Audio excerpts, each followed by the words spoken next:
नमस्कार। आज हम आपके सामने एनसीईआरटी की संस्कृत की पुस्तक रुचिरा भाग 2 का तृतीय पाठ स्वावलंबनम लेकर प्रस्तुत हैं। इसमें हम पाठ का हिंदी अनुवाद बहुत ही सरल शब्दों में देखेंगे। प्रस्तुत पाठ में दो मित्रों की कथा है, जो कि हमें यह बताती है कि स्वावलंबी मनुष्य सदा सुखी रहता है तथा पराधीन व्यक्ति दुखी होता है। सबको अपना कार्य स्वयं करना चाहिए। यह पाठ हमें यह बताता है। एक विशेष ध्यान रखना है, एक विशेष बात इस पाठ की ये है कि इस पाठ में संख्यावाची शब्दों की अधिकता है। तो हम यहाँ पे संस्कृत की संख्याओं से भी परिचित इस पाठ के माध्यम से होंगे। चलिए पाठ शुरू करते हैं। सबसे पहले पाठ का शीर्षक स्वावलंबनम, स्व धन अवलंबनम, ये दो शब्दों से मिलकर बना है। स्व धन अवलंबनम, स्व माने अपना, अवलंबनम माने सहारा। जो स्वयं अपने ही सहारे हो, अपने ही ऊपर निर्भर हो, वही स्वावलंबनम या इसे बोल सकते हैं हम आत्मनिर्भरता। यही पाठ का शीर्षक है। कृष्णमूर्ति श्रीकंठश्च मित्रे आस्ताम, कृष्णमूर्ति और श्रीकंठ दो मित्र थे। श्रीकंठस्य पिता समृद्ध आसीत, श्रीकंठस्य श्रीकंठ के पिता समृद्ध संपन्न आसीत थे, श्रीकंठ के पिता संपन्न थे। अतः तस्य भवने सर्वविधानि सुख साधनानि आसन, अतः तस्य उसके यानी कि श्रीकंठ के भवने, तस्य भवने उसके भवन में सर्वविधानि सभी प्रकार की सुख साधनानि सुख साधन आसन थे। उसके घर में सभी प्रकार के सुख साधन थे। तस्मिन् विशाले भवने चत्वारिंशत् स्तंभाः आसन, तस्मिन् उसके यानी कि श्रीकंठ के विशाल भवन में या घर में चत्वारिंशत् स्तंभाः 40 स्तंभ या पिलर खंबे आसन थे। तस्य अष्टादश प्रकोष्ठेषु 50 गवाक्षाः चतुश्चत्वारिंशत् द्वाराणि 37 विद्युत व्यजनानि च आसन, तस्य उसके अष्टादश अष्ट धन 10 अष्टादश यानी कि 18 8 और 10 18 प्रकोष्ठेषु कमरों में 50 गवाक्षा खिड़कियाँ चतुश्चत्वारिंशत् 4 और 40 यानी कि 44 द्वारों में 44 द्वार थे। 37 6 और 30 यानी कि 36 बिजली के पंखे थे। उसके 18 कमरों में 50 खिड़कियाँ थीं, 44 द्वार थे और 36 बिजली के पंखे थे। तत्र 10 सेवकाः निरन्तरं कार्यं कुर्वन्ति स्म, तत्र वहाँ 10 सेवक निरंतर हमेशा कार्य कुर्वन्ति कार्य करते रहते थे। परम कृष्णमूर्तेः माता पिता च निर्धनौ कृषक दंपति, परंतु कृष्णमूर्ति के माता और पिता निर्धन किसान पति पत्नी थे। तस्य गृहम् आडंबर विहीनम साधारणम च, तस्य उसका यानी कि कृष्ण मूर्ति का गृहम घर आडंबर विहीन दिखावे बनावट से रहित तथा दिखावे से रहित और साधारण आसीत था। यहाँ दोनों की तुलना की गई है। एक श्रीकंठ का घर बहुत ही आडंबर से परिपूर्ण था और श्री कृष्ण के माता पिता बहुत निर्धन थे, तो उसका घर बिल्कुल साधारण था। यहाँ पाठ के शब्दार्थ महत्वपूर्ण जो हैं इस पैराग्राफ में वो हम देखते हैं। समृद्ध, धनवान या संपन्न, गवाक्षाः खिड़कियाँ, चत्वारिंशत् 40, 18 अष्टादश 18 आडंबर दिखावा, विहीनम रहित। अब आगे बढ़ते हैं। एकदा श्रीकंठः तेन सह नववादने तस्य गृहम् आगच्छत्। एकदा एक बार, श्रीकंठ तेन सह उसके साथ, उसके साथ यानी कि कृष्ण मूर्ति के साथ नववादने 9 बजे तस्य गृहम आगच्छत् तस्य उसके घर गया। एक बार श्रीकंठ उसके साथ 9 बजे उसके घर गया। तत्र वहाँ कृष्ण मूर्ति तस्य माता पिता च और उसके माता पिता ने स्वशक्त्या, स्व माने अपनी, शक्त्या माने सामर्थ्य, अपनी शक्ति के द्वारा, अपनी या अपनी शक्ति से श्रीकंठस्य, श्रीकंठ का आतिथ्यम अतिथि सत्कार कुर्वन् किया। वहाँ कृष्ण मूर्ति और उसके माता पिता ने अपनी सामर्थ्य के अनुसार श्रीकंठ का आतिथ्य सत्कार किया। एतत् दृष्ट्वा श्रीकंठ अकथयत् मित्र अहं भवतां सत्कारेण सन्तुष्टोऽस्मि।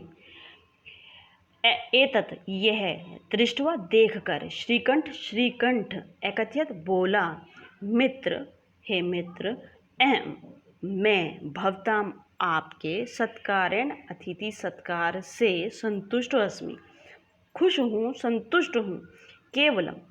केवलम इदमेव मम दुखम यत् तव गृहे एकोऽपि भृत्य नास्ति। केवल इदम यह एव ही मम मेरा दुख यत् कि तब तुम्हारे गृहे घर में एक अपि भी भृत्य सेवक नास्ति न धन अस्ति। केवल मेरा एक ही दुख है या यही दुख है कि तुम्हारे घर में एक भी सेवक नहीं है। मम सत्काराय भवताम बहु कष्टम जातम। मम मेरे सत्काराय सत्कार के लिए भवताम आप लोगों को बहु कष्टम अनेक प्रकार की असुविधाएं या बहुत सारे कष्ट जातम हुए। मम गृहे तु बहवः कर्मकराः सन्ति। मम मेरे गृहे घर में तु निश्चित ही बहवः बहुत सारे कर्मकराः सेवक या कर्मचारी सन्ति हैं। मेरे घर में तो बहुत सारे सेवक हैं। ये जो है कह रहा है, श्रीकंठ ने कहा है कि मित्र मैं आपके सत्कार से संतुष्ट हूँ, परंतु केवल यह ही मेरा दुख है कि तुम्हारे घर में एक भी भृत्य, एक भी नौकर नहीं है। मेरे सत्कार के लिए आप लोगों को बहुत कष्ट हुआ।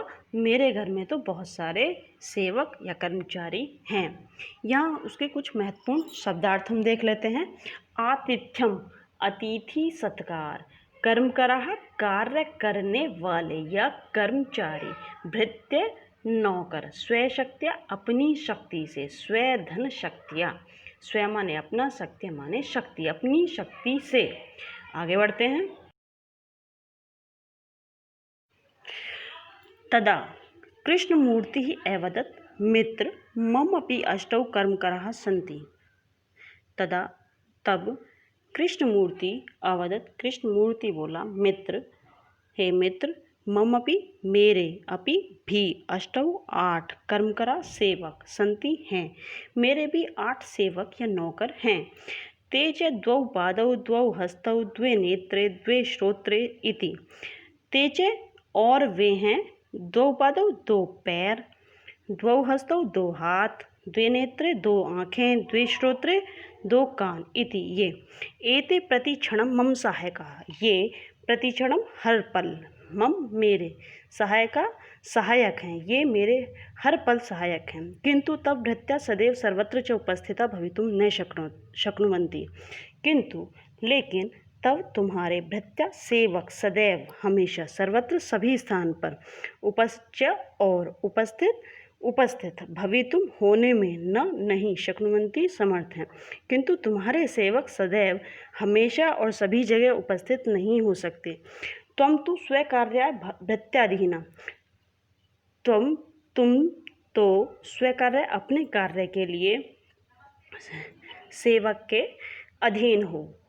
यदा यदा ते अनुपस्थिता तदा तदा तुम कष्टम अनुभवसी। यदा यदा जब जब, ते वे यानी कि सेवक, अनुपस्थित तदा तदा तब तब, तुम कष्टम कष्ट अनुभव से अनुभव करते हो। जब जब तुम्हारे सेवक अनुपस्थित हैं तब तक तुम कष्ट अनुभव करते हो। स्वावलंबने तु सर्वदा सुखमेव न कदापि कष्टम भवति। स्वावलंबने आत्मनिर्भरता में हमेशा सर्वदा हमेशा सुखमेव सुख ही है। न कदापि कभी भी नहीं कष्ट होता। आत्मनिर्भरता में हमेशा सुख ही है, कभी कष्ट नहीं होता। श्रीकंठ अवदत् बोला मित्र तव वचनानि श्रुत्वा मम मनसि महतीम प्रसन्नता जाता। तब तुम्हारे वचनानि वचनों को श्रुत्वा सुनकर मम मेरे मनसी मन में महती बहुत ज़्यादा प्रसन्नता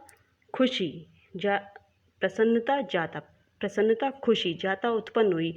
तुम्हारे वचनों को सुनकर मेरे मन में बहुत खुशी उत्पन्न हुई है। अधुना अहम अपि कार्याणि स्वयमेव कर्तुम इच्छामि।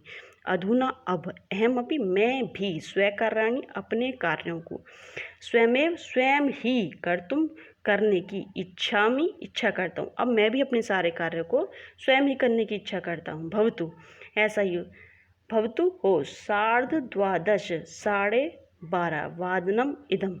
अब 12:30 बजे हैं। सांप्रतम गृहम चलामि। सांप्रतम अब इस समय गृहम अब मैं घर चलता हूँ। यहाँ महत्वपूर्ण शब्दार्थ प्रतिक्षणम प्रत्येक पल स्वावलंबने आत्मनिर्भरता में कदापि कदा धन अपि कभी भी भृत्याधन अधीन नौकरों पर निर्भर। पाठ का हिंदी अनुवाद यहीं पर समाप्त होता है। इसके प्रश्न उत्तर के लिए आप अगली वीडियो आप देखेंगे। अगर पाठ के अनुवाद से संबंधित कोई प्रश्न आपके मन में हो तो कमेंट बॉक्स में डालें और उसका जवाब दिया जाएगा। अगर आपको हमारा और पसंद हो, ये अनुवाद पसंद आया हो तो हमारे चैनल को सब्सक्राइब करें। धन्यवाद।